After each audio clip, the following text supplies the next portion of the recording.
All right, and good evening once again. Welcome into my office. And as we mention each week, we have a couple devotionals for you from Morning and Evening by Spurgeon, Charles Spurgeon. Charles Spurgeon's been a tremendous blessing in my life, both through the devotional morning and evening and through the sermons. He has, there's a whole, how would you say, series, volumes of books, hardback books that you can get, and undoubtedly you can go to a website now and just read them. And as a young Christian, I would read so many of his sermons.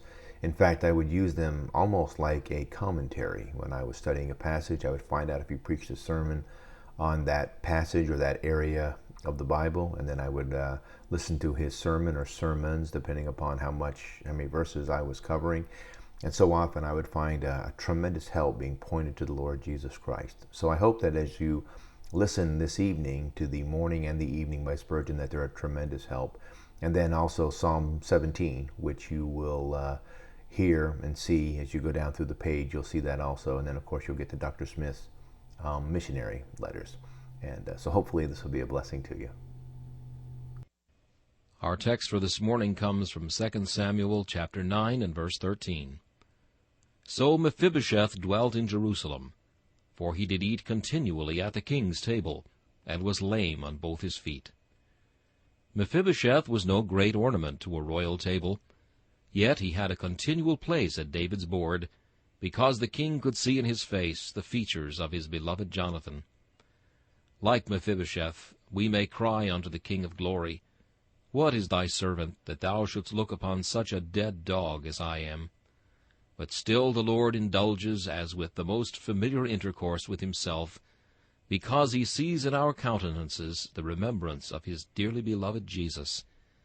The Lord's people are dear for another's sake.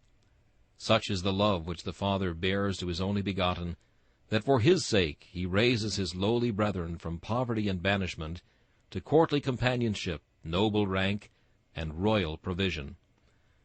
Their deformity shall not rob them of their privileges. Lameness is no bar to sonship. The cripple is as much the heir as if he could run like Asahel. Our right does not limp, though our might may.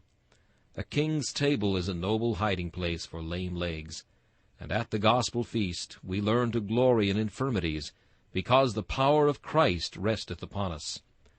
Yet grievous disability may mar the persons of the best-loved saints. Here is one feasted by David, and yet so lame in both his feet that he could not go up with the king when he fled from the city, and was therefore maligned and injured by his servant Ziba. Saints whose faith is weak and whose knowledge is slender are great losers.